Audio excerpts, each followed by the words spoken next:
ñun réew la ñu am wala ñun quartier la nit ñi jàppee réew mi te nit ñi ñu koy def c'était les gens yoo xamante ne ñoom la ñu jàppoo woon ne ñoom ñooy boroom xam-xam yi si ñoom lañ doon jàngee si ñoom lañ doon gisee ñoom lañ doon wax analyste politique yi ñoom lañ doon wax nangam ak nangam ak nangam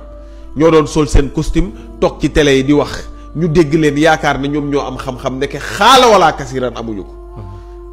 bu ñu xamutoon dara sax te jub waaye xamuñu dara ba pare ñàkk jub doon ay nit ñu bon yàggu ñoo nax yàggu ñoo tegu dil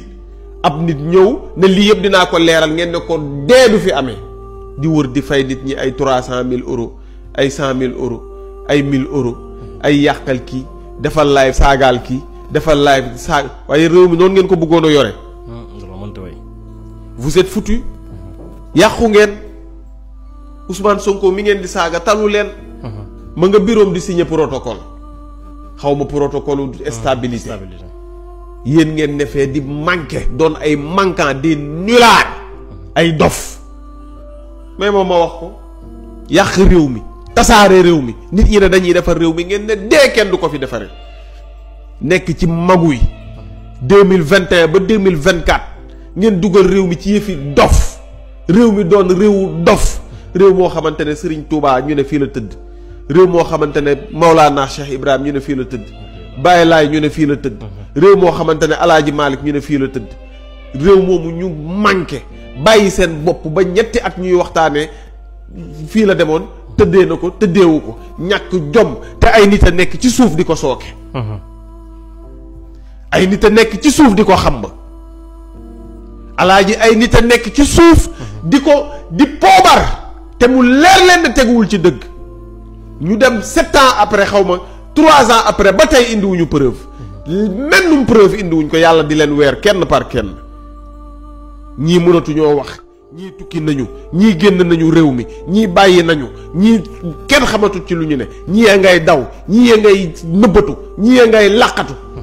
lépp ñu teg ko ci tegu diil wala nàngam ñàkk seen jom jël réew mi nit ñi jox leen réew mi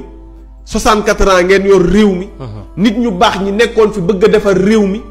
ngeen nekk fi ñi baax ñi bëggoon a defar réew mi sax en 64 ans mayu leen jàmm fatt leen jël seen système instauré ko jël seeni nit ngeen gën a minime gën a tuuti ci réew mi instauré seen système ne politique ku baax du ko def ñoom ñii ñoo ko doon wax politicien day mën a fen ñoo ko doon wax Serigne Cheikh Tidiane Sy Al Maktoum nee na ba ma bëggee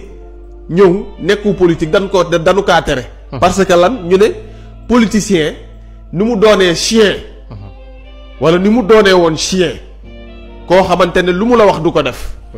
day ñëw dig la du def la mu la dig koo xamante ne mën naa jàkkaarloog yow di la wax mu leer ko ne li mu lay wax ay fen la koo xamante ne amul vertu amul valeur koo xamul ne amul indignité il est indigne il est illégal il est injuste pendant 64 ans ces genre de personnes ngeen bëgg a instaurer seen dictature ci biir réew mi nit ñu jóg ne loolu dafay jeex ngeen ne par force du jeex